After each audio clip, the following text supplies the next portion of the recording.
In every small town, there's a place where people gather, where they celebrate, mourn, and pray.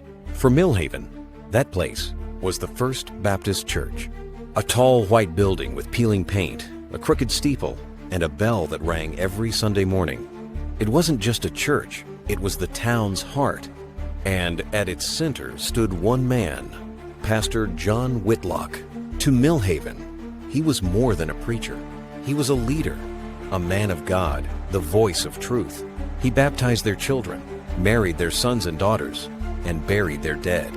If John Whitlock said something was true, then in Millhaven, it was true.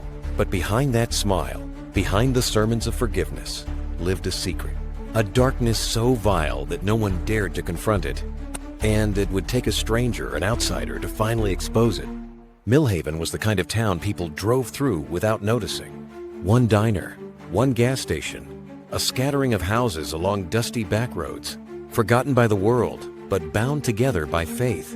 And no family was more powerful than the Whitlocks. John was the third generation to stand behind the pulpit. His grandfather built the church, his father grew it, and John made sure it stayed standing. But in Millhaven, being pastor wasn't just a calling, it was power. Every decision from school budgets to zoning laws seemed to pass through John. If he didn't approve, it didn't happen. If he didn't bless it, it didn't last. So when whispers began, people swallowed them. A teenage girl who suddenly stopped attending youth group. A new waitress at the diner who showed up one morning with bruises, then disappeared. People noticed. Of course they noticed. But they didn't talk. And when rumors crept too close, John silenced them from the pulpit, preaching about liars, about Satan planting doubt, about the dangers of gossip. And just like that, the whispers died. Because who in Millhaven would question God's chosen servant? His name was David Harris, a journalist from the city. He came to Millhaven on assignment to write a harmless piece about small-town churches, a story about faith keeping forgotten towns alive. But the moment he mentioned the church at the diner, he felt it. The waitress froze.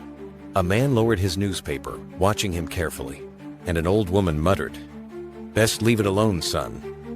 Don't go poking where you're not wanted." David knew that tone. He'd heard it in towns with secrets. The next Sunday, he sat in the packed church, taking notes.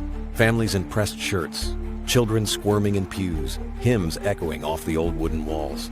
Then, John Whitlock took the pulpit. Tall, commanding, a voice like rolling thunder. His sermon was polished, eloquent. He spoke of love, family, forgiveness. The congregation nodded, rapt. But David wasn't listening to the words. He was watching. Faces. The women who stared at the floor. The teenage boy who flinched when John passed by. The uneasy stillness that hung in the air. Respect, yes, but fear too. Something was wrong. David began asking questions at the gas station, the diner, on front porches. Most people shut down. Some warned him off, but late one night, a knock came at his motel door. A young woman stood there, trembling. Her name was Lily. And once she began to speak, David understood why the town was afraid. For years, John Whitlock had preyed on the vulnerable young women, troubled teens, anyone he could manipulate. He used scripture as a weapon, twisting verses into threats. "If you tell anyone," he whispered, "you'll burn in hell. God will never forgive you." Lily had once tried to tell her parents. Her mother slapped her. Her father told her never to speak of it again. And that was the end of it. Until now, David promised her, "I'll help. I'll tell the world. You won't be alone." But he had underestimated John Whitlock. The next day, his motel room was ransacked. Notes gone, recorders smashed, and taped to the mirror was a single piece of paper: "Leave or be buried." Most men would have left. But David had spent his career exposing corruption, politicians, corporations, even organized crime. A small-town pastor wouldn't scare him off. And the threat only fueled him. One by one, survivors came forward. Lily introduced him to others. Broken voices, whispered confessions, trembling hands. Piece by piece, a pattern emerged. The abuse, the threats, the cover-ups. And it wasn't just John. His whole family helped protect him. His wife looked the other way. His brother, the sheriff, buried complaints. His cousin on the school board silenced teachers. It was a web of silence, a conspiracy built on fear. But David gathered affidavits, recordings, documents, enough to bring the truth into the light. Then, one night, his car was run off the road. He survived. Barely. The message was clear: stop, or next time he wouldn't. But David checked himself out of the hospital the next morning and went straight back to work. Because now, it wasn't just a story. It was a fight for every victim who had been silenced. Months later, the article went live. It wasn't just a story, it was an exposé. Page after page detailing decades of abuse, lies, and cover-ups. And once it broke, the dam gave way. Survivors came forward. Journalists swarmed the town. State police launched an investigation. For the first time in his life, John Whitlock was powerless. He was arrested during Sunday service, handcuffed at the pulpit where he had preached for decades. The congregation sat frozen.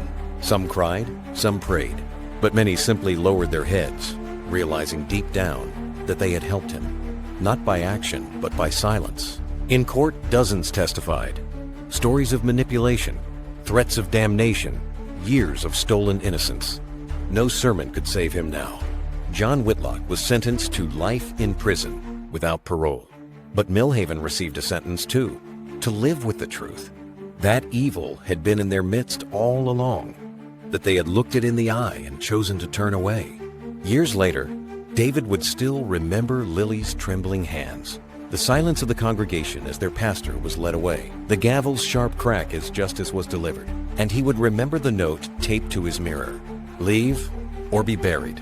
But John Whitlock was the one buried now behind prison walls, stripped of power, reduced to nothing. And Millhaven was left with a lesson carved into its bones. Evil doesn't always wear a monster's face. Sometimes it stands behind a pulpit. Sometimes it shakes your hand and calls itself your friend. But silence is its greatest weapon, and the only way to defeat it is to speak.